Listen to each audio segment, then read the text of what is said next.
In the name of God, the compassionate, the merciful, all praise be to Allah, the Lord of the universe, and peace and blessing be upon our Master and Prophet Muhammad and his pure household and his noble companions and all divine messengers.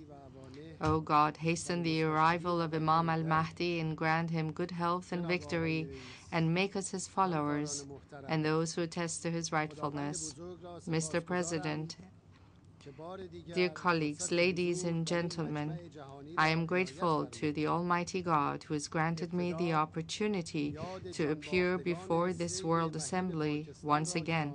I wish to begin by commemorating those who lost their lives in the horrible flood in Pakistan and express my heartfelt sympathy with the families who lost their loved ones, as well as with the people and the government of Pakistan. I urge everyone to assist their fellow men and women as a humane duty.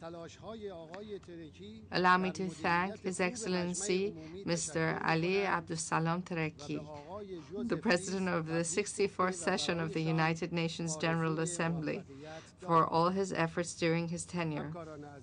And I would also like to congratulate Mr. Joseph Tace, the President of the 65th session of the United Nations General Assembly, and wish him all success. Dear colleagues, in past years, I spoke to you about some hopes and concerns. Some concerns involve the crisis in families, the security challenge, disrespect for human dignity, the deterioration of world economy, climate change, and disregard for human aspirations to achieve justice and lasting peace. After about 100 years of domination, the capitalist system and existing world order are unable to provide appropriate solutions to the problems that society faces. Thus, their demise has arrived. Therefore, I shall try to examine several causes for their failure and picture features for an ideal order. The first cause relates to our attitudes and beliefs. As you are well aware, divine prophets had the mission to invite everyone to monotheism, to love and justice, and to show mankind the path to prosperity. They invite men to contemplation and to seek knowledge in order to better appreciate the truth and to refrain from atheism and egoism. The essence of the message of prophets is one and the same. Every messenger has endorsed the messenger before him and given glad tidings about the next prophet to come, who presented a more complete version of the religion in accordance with man's capacity at the time. This trend continued until the last messenger of God, who presented the perfection of an all-inclusive religion.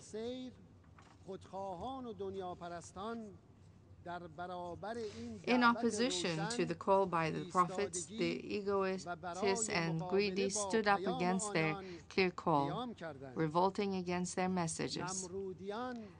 Nimrod countered Hazrat Abraham. Pharaoh countered Hazrat Moses. And the greedy countered Hazrat Jesus Christ and Hazrat Muhammad. May peace be upon all our prophets. In the recent centuries, human ethics and values have been rejected as a cause for backwardness. They were even portrayed as opposing wisdom and science because The proclaimers of religion in the dark ages of the West inflicted man with backwardness. Therefore, man's disconnection from heaven has detached him from his true self. Man, with his potential to understand the secrets of the universe, his instinct to seek truth, his aspiration for justice and perfection, his quest for beauty and purity, and his capacity, as God has said, to represent him on earth, has been reduced to a creature restricted by the materialistic world, with a mission to maximize individualistic pleasures. Human instinct then replaced true human nature. Human beings and nations are considered rivals, and the happiness of an individual or a nation is upheld at the cost of others, to the point of even eliminating or suppressing others, rather than developing a constructive and evolutionary method of cooperation. It was replaced by a destructive struggle for survival. The lust for capital and domination replaced monotheism, which is the gate to love and unity. This widespread clash of the egoist and with the divine values gave way to slavery and colonialism. A large part of the world came under the domination of a few Western states. Tens of millions of people were taken to slavery, and tens of millions of families were shattered.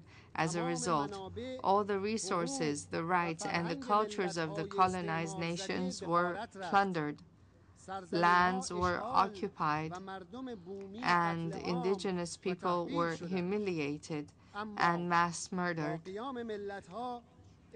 Yet nations rose up. Colonialism was alienated, and the independence of nations was recognized. Thus, the hope for respect, prosperity, and security was revived amongst nations. In the beginning of the past century, beautiful motives of freedom, human rights, and democracy created hopes for healing the deep wounds of the past. Today, however, not only those dreams are not realized, but memories, even at times more bitter than before, have been recorded in our history. As a result of the two world wars, the occupation of Palestine, the Korean and the Vietnam wars, the Iraq war against Iran, the occupation of Afghanistan and Iraq, as well as many wars in Africa, hundreds of millions of people were killed, wounded, or displaced. Terrorism, illicit drug production, poverty, and the social gaps have increased.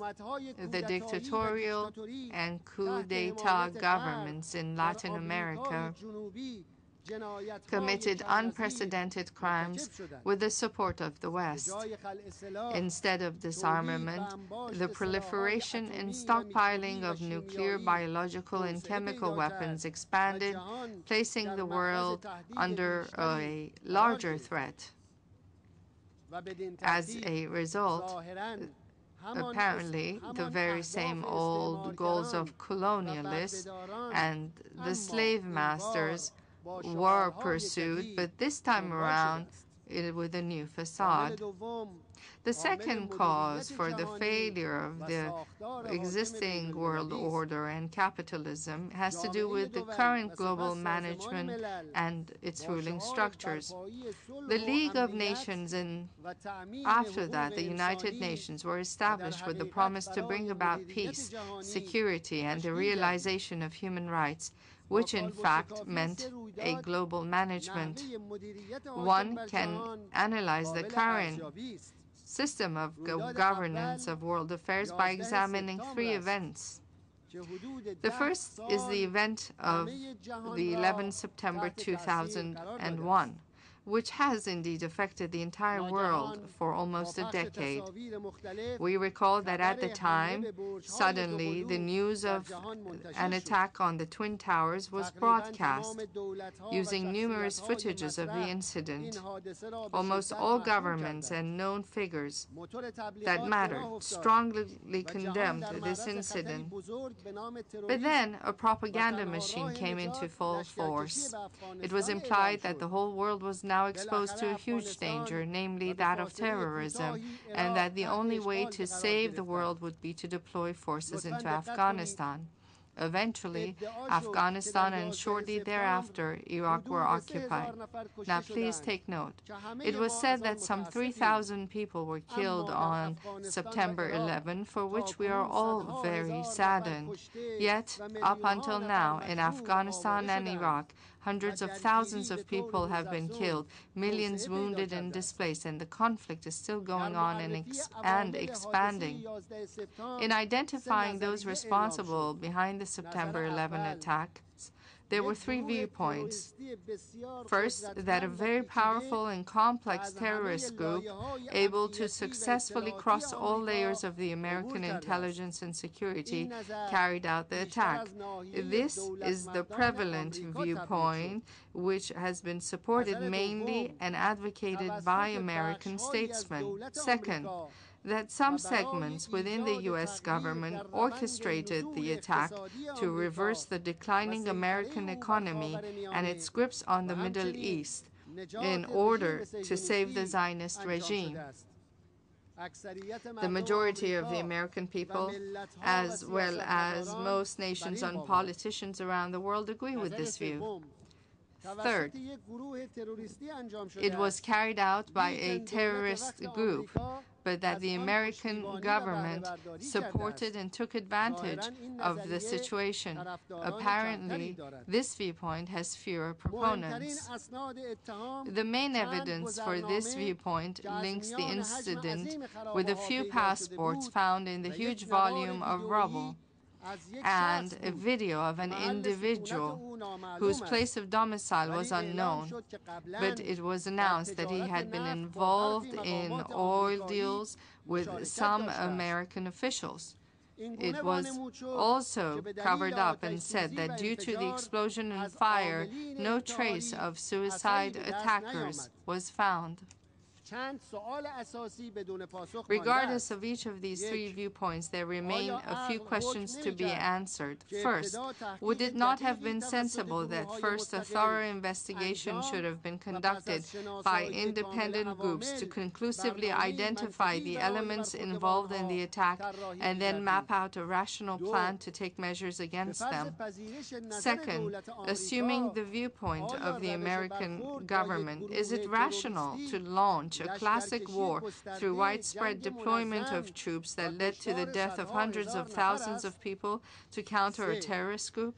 Third, was it not possible to act the way Iran conducted the Rigi operations, fighting the Rigi terrorist group who killed and wounded 400 innocent people?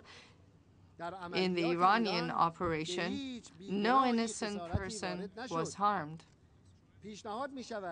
It is proposed that the United Nations set up an independent fact-finding group for the event of September 11, so that in the future, expressing views about it, to ensure that the different views about it are not banned from discussion in the future.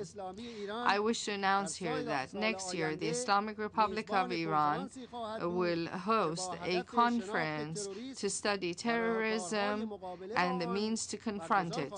I invite officials, scholars, thinkers, researchers, and research institutes of all countries to attend this conference The second cause for the demise of the existing world order is the occupation of the Palestinian territories. The oppressed people of Palestine have lived under the rule of an occupying regime for 60 years, been deprived of freedom, security, and the right to self-determination, while the occupiers are given recognition. On a daily basis, the houses are being destroyed over the heads of innocent women and children. People are deprived of water, food, and medicine in their own homeland. The Zionists have imposed 5 all-out wars on their neighboring countries and on the Palestinian people. The Zionists committed the most horrible crimes against the defenseless people in the wars against Lebanon and Gaza. The Zionist regime attacked a humanitarian flotilla in a blatant defiance of all international norms and kills civilians. This regime, which enjoys the absolute support of some Western countries, regularly threatens the countries in the region and continues publicly to announce the assassination of Palestinian figures, while Palestinian defenders and those opposing this regime are pressured, labeled as terrorists, and called anti-Semites. All values, even that of the freedom of expression, which in Europe and the United States seem to matter so much and are so important, have been sacrificed at the altar of Zionism. Solutions are doomed to fail because the right of the Palestinian people is not taken into account. Would we have witnessed such horrendous crimes if instead of recognizing the occupation, the sovereign right of the Palestinian people had been recognized? Our unambiguous proposition is the return of the Palestinian refugees to their homeland and the reference to the vote of the people of Palestine, all Palestinians, to exercise their sovereignty and decide on the type of government. The third cause for the demise of the existing order has to do with the outlook on nuclear energy. Nuclear energy is clean and cheap and a heavenly gift, which is amongst the most suitable alternatives to cut pollutions emanating from fossil fuels. The Non-Proliferation Treaty allows all member states to use nuclear energy without limit, and the International Atomic Energy Agency is mandated to provide member states with technical and legal support. The nuclear bomb is the worst inhumane weapon and one which must totally be eliminated. The NPT prohibits its development and stockpiling and calls for nuclear disarmament. Nonetheless, please note that some of the permanent members of the Security Council and nuclear powers, i.e. those who hold the nuclear bomb, have resorted to a measure. They have equated nuclear energy with the nuclear bomb and have distanced this energy from the reach of most nations by establishing monopolies and pressuring the IAEA, while at the same time they have continued to maintain, expand, and upgrade their own nuclear arsenals. You may have heard that in the current year, the United States administration has asked for $80 billion to upkeep its nuclear bombs alone. This has entailed the following. Not only the nuclear disarmament has not been realized, but also nuclear bombs have been proliferated in some regions, including by the occupying and intimidating Zionist regime. I would like here to propose that the year 2011 be proclaimed the year of nuclear disarmament and nuclear energy for all, nuclear weapons for none.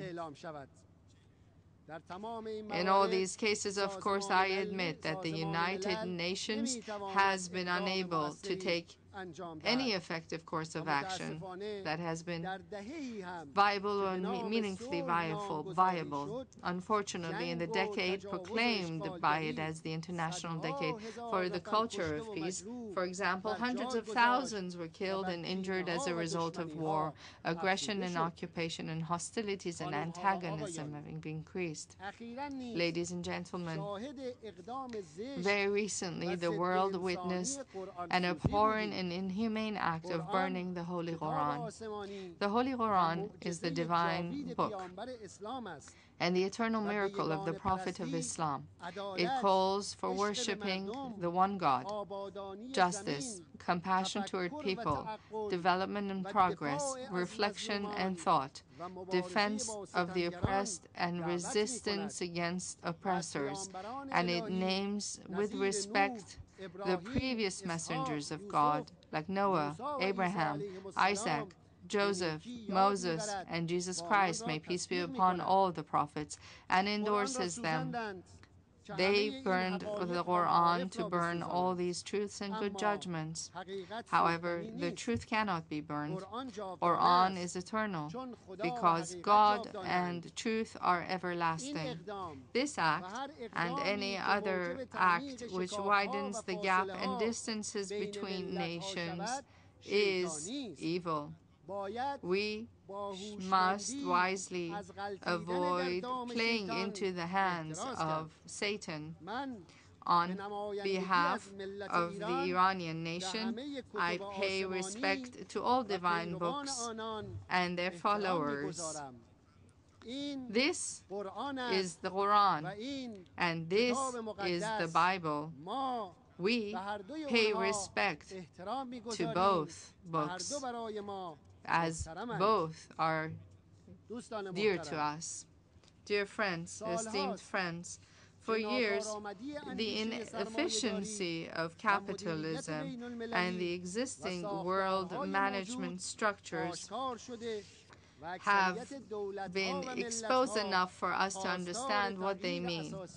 And the majority of states and people have begun a quest for fundamental changes and for allow justice and global relations to prevail. The cause for the United Nations ineptitude is its unjust structure.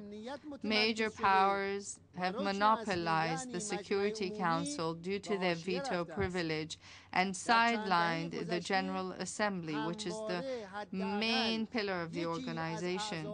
In the past several decades, at least one of the permanent members of the Security Council has always been a party to a conflict. When both the judge and the defender or prosecutor and the defender are on the same side of the conflict, how can you expect justice? They feel immune as a result of the aggressions due to the structure of the United Nations. For example, if Iran enjoyed the veto privilege, would the Security Council and the IAEA Director General have taken the same position on its nuclear issue as they have today? Dear friends, the United Nations is the key center for coordinating common global management. Its structure needs to be reformed in a manner that all independent states and nations are able to participate in the global governance and actively and constructively. The veto privilege should be revoked, and the General Assembly should be the highest body, and the Secretary General should be the most independent official, and all his positions and activities should be taken with approval of the General Assembly and should be directed towards promoting justice and eliminating discrimination in the world order. The Secretary General should not come under pressure from powers and/or the country hosting the organization, that is the United Nations, for stating the truth and administering justice. It is proposed that the General Assembly hold within a year and in the framework of an extraordinary session finalize the reformation of this body's structure, the United Nations structure, that is. The Islamic Republic of Iran has clear proposals in this regard and suggestions and stands ready to participate actively and constructively in the process. Ladies and gentlemen, I announce clearly that the occupation of other countries under the pretext of freedom and democracy is an unforgivable crime. The world needs the logic of compassion and justice and inclusive participation instead of the logic of force, domination, unilateralism, war, and humiliation. The world needs to be governed by virtuous people like the divine profits. The two vast geographical spheres, namely Africa and Latin America, have gone through historic developments during the past decade that have altered their fates. The new approaches in these two continents, which are based on increasing level of integration and unity, as well as on localizing the growth and development models, have borne considerable fruit to the people of those regions. The awareness and wisdom of the leaders of these two continents has overcome the regional problems and crises without and free of the domineering interference of non-regional powers. The Islamic Republic of Iran has expanded its relations with Latin America and Africa in all aspects in recent years. And about the glorious Iran. The Tehran Declaration was a hugely constructive step in confidence-building efforts, which was made possible through the admirable goodwill by the governments of Brazil and Turkey, along with the close and sincere and honest cooperation of the Iranian government. Although the declaration received inappropriate reactions by some Western powers, and was followed by an unlawful resolution, it still holds valid.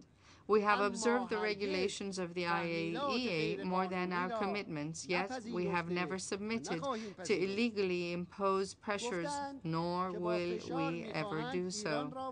It has been said that they seek to pressure Iran into a dialogue. Well, firstly, Iran has always been ready for a dialogue based on respect and justice. Secondly, the methods based on disrespecting nations have long become ineffective. Those who have used intimidation and sanctions in response to the clear logic of the Iranian nation are in real terms destroying the remaining credibility of the Security Council and the trust of nations for this body, proving once and again how unjust is the function of the Council. When they threaten a great nation, a great people such as Iran, which is known throughout history for its scientists, poets, artists, and philosophers, and whose culture and civilization is synonymous to purity, submission to God, and seeking justice, how can they ever expect that other nations have confidence in them? My friends, it goes without saying that domineering methods in managing the world, and namely capitalism, have failed. Not only has the era of slavery and colonialism and domineering the world passed, the path to the revival of old empires are now blocked as well. We have announced that we stand ready for a serious and free debate with the American statesmen to express our transparent views on issues of importance to the world in this very venue. It is proposed right here that in order to have a constructive dialogue, an annual free debate be organized within the General Assembly. In conclusion, dear colleagues and friends, the Iranian nation and the majority of the world's nations and governments are opposed to the current discriminatory management of the world. This inhumane nature of management has put it at a dead end and requires a major overhaul. Reforming the world's affairs and bringing about tranquility and prosperity requires the participation of all, pure thought, and the divine and human management that we have been given. We are all of the idea and view that justice is the basic element for peace, durable security, and the spread of love among peoples and nations. It is in justice that mankind seeks the realization of his aspirations, rights, and dignity, since he is weary of oppression, humiliation, and ill treatment. The true nature of mankind is manifested in the love for other fellow humans and the love for all good in the world. Love is the best foundation for establishing relations amongst people and amongst nations. As Vahshi Baqi, the great Iranian poet, says, quote, "From the fountain of youth, drink 1,000 sips. You'll still die if you don't have love's grip," unquote.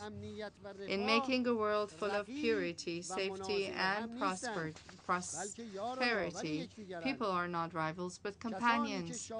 Those who seek their happiness but in the sorrow of others, and their welfare and safety but in others' insecurity, those who see themselves superior to others, are out of the path of humanity and are in evil's course. The economy and materialistic means are only tools, some tools, to serve others, to create friendship and strengthen human connections for spiritual perfection. They are not tools for show-off or means of dominating others. Men and women complement each other and family unit with pure, loving, and long-lasting relations of the spouses, which becomes the center and the guarantee for the continuity and the bringing up of generations, for true pleasure, for spreading true love, and for reforming societies. The woman is a reflection of God's beauty and is the source of love and care. She is the guardian of purity and exquisiteness of society. The tendency to toughen the soul and behavior of women deprives them from their very basic right of being a loving mother and a caring wife. It would result in a more violent society with irreversible defects. Freedom is a divine right that should serve peace and human perfection.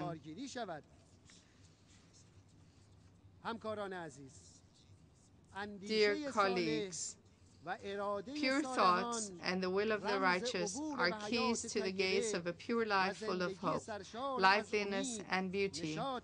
This is the promise of God, that the earth will be inherited by the pure and the righteous, and the people free from selfishness will take up the management of the world. Then there will be no trace of sorrow, discrimination, poverty, insecurity, and aggression. The time for true happiness and for the blossoming of the true nature of humankind, the way God has intended, will arrive.